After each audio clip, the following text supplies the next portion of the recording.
அனைவருக்கும் வணக்கம். Astro mind therapy அன்புள்ளங்கள் அனைவரையும் இந்த புதிய வீடியோவில் சந்திப்பதில் பெரும் மகிழ்ச்சி அடைகிறேன். ஆஸ்ட்ரோ மைண்ட் தெரபி சார்பாக மாத அறிவுறுத்தல்கள்ங்கிற வீடியோ ஒவ்வொரு மாதமும் 12 ராசிகளுக்கும் போட்டு வரேன். அந்த வகையில் ஜூலை 20 முதல் ஆகஸ்ட் 20, 2026 துலா லக்னம் அண்டு துலாராசி அன்புள்ளங்களுக்கு என்ன மாதிரி பலன்கள் ஏற்பட போது, அவர்களுக்கான அறிவுறுத்தல்கள் என்ன அப்படிங்கிறத இந்த வீடியோவில் பார்க்க போகிறோம். துலா லக்னம் அண்டு துலாராசி அன்புள்ளங்களுக்கான அறிவுறுத்தல்கள் என்பது அடக்கி வாசித்து நிம்மதி அண்டு சந்தோஷம் காணும் மாதம். திரும்ப உங்களுக்கான அந்த அறிவுறுத்தலை அந்த தலைப்பை கொடுக்குறேன். அடக்கி வாசித்து நிம்மதி சந்தோஷம் காணும் மாதம். இப்போ இந்த தலைப்பிலேருந்தே புரிஞ்சிக்கலாம், கொஞ்சம் சற்று அடக்கம் தேவை. ஏன்னா நீங்கள் உணர்ச்சி வசப்படக்கூடிய ஆளுங்க. உங்கள் லக்னாதிபதி சுக்கிரன் அசுரகுரு. குருங்கிறதால நியாய தர்மம் பார்ப்பீங்க. ஓவராக நியாய தர்மம் பார்த்துட்டு கொஞ்சம் சரியில்லைனால வெடுக்கும்பீங்க. ஏன்னா அசுரகுரு இல்லை, நல்லவனுக்கு நல்லவன் கெட்டவனுக்கு கெட்டவங்கிற தன்மை அதிகமாக இருக்கும். அதனால் கொஞ்சம் அடக்கி வாசிங்க.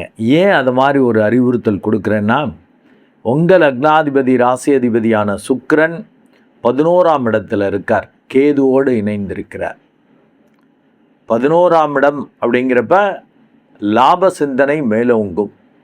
ஏன்னா லக்னாதிபதி ராசி அதிபதி 11ல் இருக்கிறப்ப என்ன பெனிஃபிட், என்ன லாபம், என்ன கிடைக்கும் எனக்கு அப்படின்னு ஆசையோட பேராசையோடு செயல்பட வைக்கும். கூடவே கேது இருக்கிறப்ப நல்லா மெடிடேட் பண்ணிட்டீங்கன்னா ஒரு தெளிவோடு பிஹேவ் பண்ணுவீங்க. இல்லாட்டி தேவையற்ற ஆராய்ச்சிகள், குழப்பங்கள், மறைமுகமான வேலைகள், கெட்ட நீச்ச வேலைகள், பாதகமான வேலைகளை செய்து மாட்டிக்கொள்வதற்கான வாய்ப்புகள் உண்டு.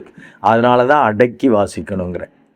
உங்கள் லக்னாதிபதி ராசி அதிபதியான சுக்கிரன் இந்த பாதக ஸ்தானத்தில் இருக்கிறதும் அடுத்து 1/8/2026 அப்போ கிட்டத்தட்ட ஒரு 10-11 நாள் அங்கே இருப்பார்.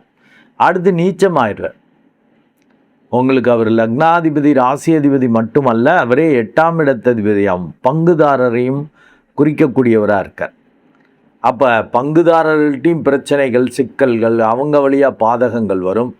அங்கே 1/8க்கு அப்புறம் நீச்சமாகிறப்ப அவங்கள இழக்கிறது, லாபத்தை இழக்கிறது, சிக்கலாகிறது, தொடர் பங்குகள் கிடைக்கிறத நம்மளை கெடுத்துக்கிறது அப்படிங்கிறதுக்கான வாய்ப்புகள்லாம் உண்டு.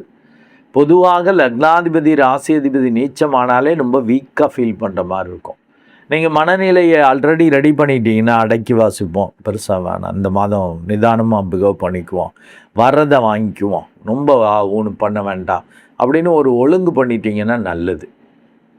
ஏன்னா உங்களுக்கு 10-11 4 அந்த 2 பாவங்களும் 4 கோள்கள் 5 கோள்கள்னு 10-11 பாவகங்கள் வலுக்குது. அதனால் பரபரன்னு அதை செய்யணும், இதை செய்யணும், லாபத்தை பார்க்கணும், ஓடணும்னு அந்த ஒரு தன்மை அதிகரிக்கும். அண்ட் 6ஆம் இடத்துலையும் சனி பகவான் இருந்து அதிரடி காட்ட வைப்பார். எதுவாக இருந்தாலும் என்னால் முடியணும். எதிரிகள் அஞ்சுவர். யாரும் அவங்கள எய்த்து நிற்க முடியாது. நீங்கள் சொல்கிறது தான், நீங்கள் பேசுகிறது தான், அந்த ஒரு தன்மை இருக்கும். இருந்தாலும் 27/7/2026 அன்று அந்த சனி பகவான் வக்ரம் ஆகிறார்.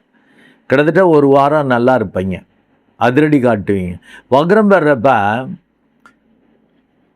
அதிரடி காட்ட வேண்டிய இடத்துல காட்ட மாட்டீங்க, அதிரடி காட்டாமல் சாப்பிட்டா முடிக்க வேண்டிய இடத்துல அதிரடி காட்டி பிரச்சனையை ஏற்படுத்துவீங்க.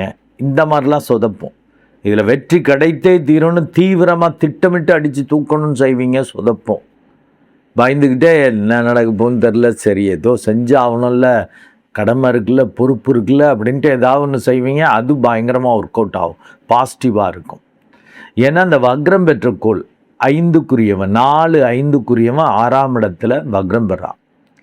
அப்போ சொத்து சுகம் சொந்த பந்தங்கள் வழியாலாம் சில பிரச்சனைகள், குழப்பங்கள், எதிர்பார்ப்புக்கு மாறாக நடக்கிறது அப்படின்னா நெகட்டிவ் மட்டும் கிடையாது, பாசிட்டிவாக தான். அதே பாசிட்டிவ்னு நினச்சிட்டு இருக்கிறது நெகட்டிவாக இப்படி மாறும்.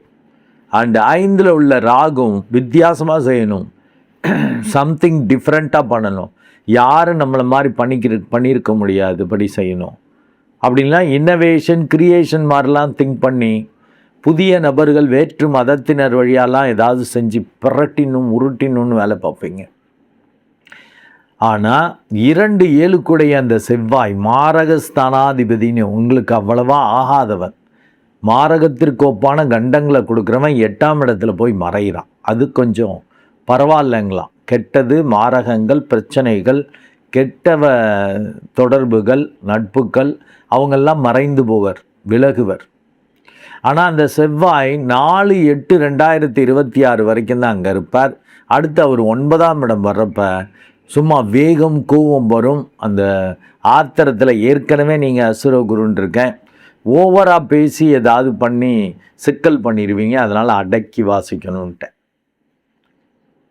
செவ்வாயும் அது மாதிரி மூடுமுட்டித்தனத்தை கொடுப்பார். அதனால தான் அடக்கி வாசிக்கணும். சுக்கிரனும் அப்படி நீச்சமாக இருக்கிறது, 11ஆம் இடத்துலேருந்து ஓவராக பண்ண வைக்கிறது, இந்த சனி பகவான் அதிரடி காட்ட வைக்கிறது, இதெல்லாம் வந்து சொதப்புற மாதிரி. நினச்சதுக்கு மாறாக நடந்துருச்சுன்னா, நல்ல தசாபுத்தி இருந்துச்சுன்னா தப்பிச்சுக்குவீங்க, இறுதி வெற்றி இருக்கும். இல்லாட்டி சொதப்பிருமே. அதனால தான் அடக்கி வாசிக்கணும். அப்போ தான் நிம்மதி சந்தோஷம் கிடைக்கும், இருக்கும். இல்லாட்டி போயிடும். நல்லா மெடிடேட் பண்ணிட்டீங்கன்னா அந்த அடக்கி வாசிக்கிறதுங்கிறதெல்லாம் இயல்பாக வரும். எங்கே என்ன பண்ணணும் ஒரு விழிப்புணர்வு பக்காவாக இருக்கும். எப்போதும் எல்லாத்துக்கும் அடக்கி வாசிக்க மாட்டீங்க. விழிப்புணர்வு வந்துடுச்சுன்னா தேவையான விஷயத்துக்கு தேவையான அளவு ப்ராப்பராக செய்ய முடியும். ஆனால் நீங்கள் உணர்ச்சி வசப்பட்டீங்கன்னா எடுத்தன் கவுத்தன் டம்மு டும்முன்னு பேசிவிடுவீங்க. ஏன்னா 2ஆம் இடத்ததிபதியும் செவ்வாயாக வராரா, பேச்சில் அப்படியே தெரியும், ஆளை காலி பண்ணிடுற மாதிரி பேசிடுவீங்க. அண்டு உங்களுக்கு பூர்வ பாக்கியாதிபதியாக வரக்கூடிய அந்த புதனும் வக்ரம் பெற்று போயிருக்கார். ஆக புத்திக்குரியவன் வக்ரம், பூர்வ பாக்கியாதிபதி, பூர்வ புண்ணியாதிபதி, பூர்வ பாக்கியாதிபதி 2 பேரும் வக்ரம். லக்னாதிபதி 1/8க்கு அப்புறம் நீச்சம். அப்போ அடக்கி வாசிக்கலன்னா ஆபத்து தான். நீச்சத்தனமான வேலைகளை செஞ்சிருவீங்க. அதுலேயும் குறிப்பாக எதிர்பாலினர் வகையில் பாதகங்கள் வர வாய்ப்பு உண்டு. நல்ல மெடிடேட் பண்ணிக்கங்க. இந்த புதன் 9ஆம் இடத்துல ஆட்சி வக்ரம்ங்கிறது உச்ச பலனை கொடுக்கும். மெடிடேட் பண்ணிங்கன்னா மிராக்கில் பார்ப்பீங்க. உள்ளுக்குள்ளே அப்படியே ஃபீல் ஆகிறதெல்லாம் நடக்கும். மெடிடேட் பண்ணலன்னா தான் வம்பு. வக்ரம் பெறப்ப லைட்டாக சொதப்புறதுக்கும் வாய்ப்பு இருக்குன்னு இல்லை, நினச்சதுக்கு மாறாக நடக்கும். ஆனால் மெடிடேட் பண்ணிட்டீங்கன்னா சமநிலை வந்துடும். அப்படியே ஈகோவாக திமிராக அப்படி பண்ண மாட்டீங்க. அதனால் வக்ரம் பெற்றது பெருசாக பாதிப்பை. பொதுவாகவே மெடிடேட் பண்ணால் கோள்கள் பெருசாக கெடுக்க முடியாதுமே. இந்த புதனும் 6/8/2026 வரைக்கும் தான் அவர் 9ஆம் இடத்துல இருக்கார். அவரும் 10ஆம் இடத்துக்கு வந்து சூரியனோடு லாபாதிபதியோடு இணைந்து நிபுணத்துவ யோகத்தை உங்களுக்கு கொடுப்பார். உங்கள் காரியத்தில் சம்திங் டிஃப்ரெண்ட்டாக பண்ணுவீங்க.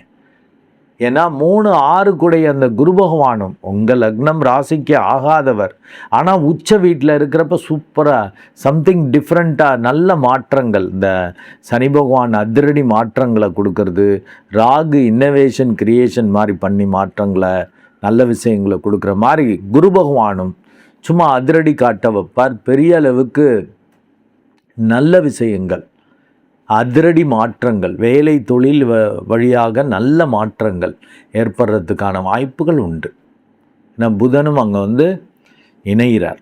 ஆனால் வக்ரம் பெறுறது மட்டுமல்ல, அந்த புதன் அஸ்தங்கதமாகிறது, குரு பகவான் உச்சமாகிறது மட்டுமல்ல, அவரும் அஸ்தங்கதமாகிறதால உங்களுக்கு மேலே உள்ளவங்க வயசில், அதிகாரத்தில், பதவியில் அப்படின்னு அதில் மட்டும் வச்சுக்காதீங்க. திறமையில பெரிய ஆளுங்கள்ட்டையும் அடக்கி வாசிச்சுக்கங்க. அப்போ தான் பெரிய அளவுக்கு லாபம், பெரிய அளவுக்கு நன்மை வரும். இல்லாட்டி பெரிய அளவுக்கு வர்ற லாபத்தை சின்னதாக பகை விரோதத்தை பாராட்டி இல்லை ஓவர் கான்ஃபிடென்ட்டில் திமிரில், ஏன்னா 3ஆம் இடத்ததிபதியாக வந்து உச்சமாகிறார் இல்லையா, முயற்சி, தைரிய, வீரிய, பராக்கிரம ஸ்தானம் எங்கே உச்சம் ஆகுது? 10ஆம் இடத்துல. செயலில் சும்மா திமிரு காட்டி அதிரடி காட்டு ஒவ்வொரு ஆணவம் அகங்காரமாக பிஹேவ் பண்ணி கெடுத்து விடுறதுக்கு வாய்ப்பு உண்டு. அதனால தான் அடக்கி வாசிக்கணுங்கிற. அடக்கி வாசிங்க. சூரியன், புதன், குரு அபரிமிதமான லாபத்தை கொடுப்பார். ஆச்சரியமாக இருக்கும். அண்டு சுக்கிரன் 1/8க்கு அப்புறம் அவர் நீச்சம் வீட்டுக்கு வந்துடுறாருங்க. 11ஆம் இடத்துல இருக்கிறவர் நீச்சம் ஆகிறப்ப ஒரு மாதிரி வீக்காக ஃபீல் பண்ணி, உடம்பு சரியில்லை, அங்கே வலிக்குது, இங்கே வலிக்குது, இது சரியில்லை, அது சரியில்லை, பெரிய வியாதி இருக்குமோ அப்படின்லாம் வந்து பயம் வரும். இதே 11ஆம் இடத்துல இருக்கிறப்ப ஓவர் திமிரில், ஓவர் ஆசையில் எதையும் கண்டதை சாப்பிட்றது, இல்லை கண்டபடி பழகிறது, அழகு கவர்ச்சி உள்ள விஷயங்களில் மனது ஈடுபடுறது, அது குறிப்பாக எதிர்பாலினர்கிட்டையும் கவனம்ன்றிருக்கேன். பிடிச்ச விஷயங்களை ஓவராக சாப்பிட்றது, ஓவராக என்ஜாய் பண்ணுறது, இதெல்லாம் பண்ணி சிக்கல் பண்ணுவீங்க. அதனால தான் அடக்கி வாசிக்கணும்னு. சுக்கிரன் நீச்சமானதும் ஓரளவு கண்ட்ரோல் கிடைக்கும். இருந்தாலும் வீக்காக இருந்தாலும், அதாவது உடம்பை விட மனசுக்கு அதிக பலம். உடம்பு வீக்காக இருந்தாலும் மனசு அலைபாயும், மனசு அலையும், சபலப்படும், சலனப்படும். அதனால தான் அடக்கி வாசிக்கணும். அதுக்கும் மெடிடேஷன் தான் த ஒன்லி வே. மெடிடேட் பண்ணுறப்ப தான் ரொம்ப நல்லா இருக்கும். 4/8/2026 வரைக்கும் அந்த மாரக ஸ்தானாதிபதி 8ஆம் இடத்துல மறைந்திருக்கார். அவர் 9 வர்றப்பையும் ஓவர் கோவம் வரும்ன்றிருக்கேன்ல, மெடிடேட் பண்ணால் தான் கோவம் குறையும். இல்லாட்டி எடுத்தேன் கவுத்தன்னு பண்ணி விரயத்தை வரவழைச்சிக்கிறது. விரயம் வந்த பிறகு தைரியம் போயிடும். ஐயோ இதை எப்படா சரி பண்ண போகிறோம், சுகம் கெடும். சொந்த பந்தங்கள், சொத்துக்கள் வழியாக சில இழப்புக்கள், பிரச்சனைகளை சந்திக்கிற மாதிரி ஆகிடும். ரொம்ப ரொம்ப நிதானமாக பிஹேவ் பண்ணணும். அதுக்கு மெடிடேஷன் தான் ஒன்லி தீர்வு, ஒன்லி இது. ஏன்னா பெரிய அளவுக்கு அந்த இன்னோவேஷன், கிரியேஷன் இதெல்லாம் பண்ணுறது நல்லது தான். ஓவராக உங்கள் லெவல் தெரியாமல், இப்போ ஜாதகப்படி, பிறப்பு ஜாதகப்படி நல்ல தசாபத்தி இருந்துச்சுன்னா சின்னதாக ஏதாவது ஒன்று செய்கிறப்ப பெரிய ரிசல்ட்டு, நல்ல ரிசல்ட் கிடச்சிரும். இப்போ கெட்ட தசாபத்தின்னா பெருசாக ரொம்ப இது பண்ணி வித்தியாசமாக ஏதாவது செய்கிறது கூட நீங்கள் செய்கிறப்ப சொதப்பிடும். அதே கான்செப்ட், அதே ஐடியாவை வேறு ஒருத்தவங்க செய்கிறப்ப பெரிய அளவுக்கு சக்ஸஸ் இருக்கும். அதனால் அப்படியே இன்குபேஷன் பீரியட் மாதிரி அப்படியே அடைகாக்கும் பீரியடும்பாங்க. நீங்கள் உங்கள் தாட்டு ஐடியாஸ் எல்லாம் இந்த மாதம் அடகாத்து வச்சு அதை லைட்டாக டெஸ்ட் பண்ணி ரொம்ப ஓவர் இது பண்ணாமல் அடக்கி வாசித்து அதை எப்படிலாம் சரி பண்ணிக்க முடியும். அப்படின்னு பெரிய மேஜராக செய்ய வேண்டியிருக்கு. பார்ட்னர் வர்றாங்க, பணம் கிடைக்கிது, இல்லை பேங்க்கில் லோனுன்னு கொடுக்குறாங்க, இல்லை பெரிய மனிதர்கள் ஆதரவெல்லாம் வருது அப்படின்னா கூட நான் அந்த ஜாதகத்தை பார்த்துட்டு நல்ல தசாபுத்தி இருக்குன்னா இறங்குங்க. இல்லாட்டி அடக்கி வாசிக்கணும். அப்போ தான் தப்பிக்க முடியும். அடக்கி வாசிக்க, ஏன்னா நீங்கள் உணர்ச்சி வசப்படக்கூடிய ஆள். செவ்வாயும் அப்படி தூண்டி விடுறாருன்னு மெடிடேட் பண்ணிட்டீங்கன்னா ஆட்டோமேட்டிக்காக வந்துடும், இந்த ஒரு சமநிலை வந்துடும். நன்றி அன்புலங்களே. மீண்டும் ஒரு நல்ல வீடியோவில் உங்களை சந்திக்கிறேன். அதுவரை உங்களிடமிருந்து வணக்கம் கூறி விடைபெறுவது உங்கள் அன்பு டாக்டர் குழந்தை ஆர் கணேசன். நன்றி, வணக்கம்.